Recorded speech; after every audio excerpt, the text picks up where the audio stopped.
السلام علیکم ورحمۃ اللہ وبرکاتہ۔ اللہم صلی علی سیدنا محمد وعلی آل سیدنا محمد عدد ما فی علم اللہ صلاۃ دائمۃ بدوام ملک اللہ۔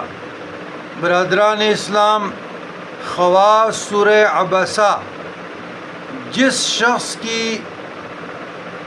آنکھ میں ورم یا شکوری ہو، پشتوں میں اس کو کہتے شمکورتیا، تو سورہ عبسہ کو ایک ہی محفل میں 75 بار پڑھی جائے، اجتماعی یا انفرادی دونوں حالت میں، بہت جلد شفا پائیں۔ اور ایک بوتل پانی لے لے یا گلاس میں یا جگ میں، تو اس پہ دم کرے، انشاءاللہ جملہ آنکھوں کے امراض سے شفا پائے۔ اور بھی لاعلاج امراض کے لیے خواص سورہ عبسہ بزرگان دین کے مجربات سے ثابت ہے، تجربہ شدہ ہے، تو لہٰذا سورہ عبسہ کو انفرادی یا اجتماعی حالت میں 75 بار اول آخر درود شریف کے ساتھ پڑھی جائے۔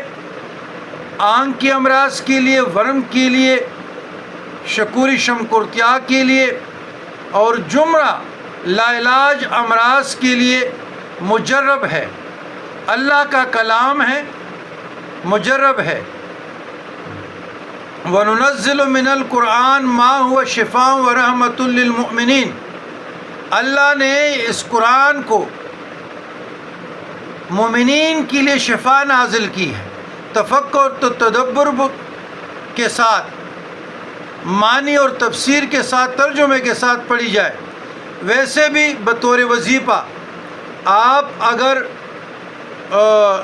بغیر ترجمے اور تفسیر کے ساتھ بطور ورد بھی پڑھیں تو اس کا بھی بہت بڑا ثواب ہے، اور بزرگان دین کے مجربات میں سے ہیں۔ اللہم ربنا آتنا فی الدنیا حسنۃ وفی الآخرہ حسنۃ وقنا عذاب النار۔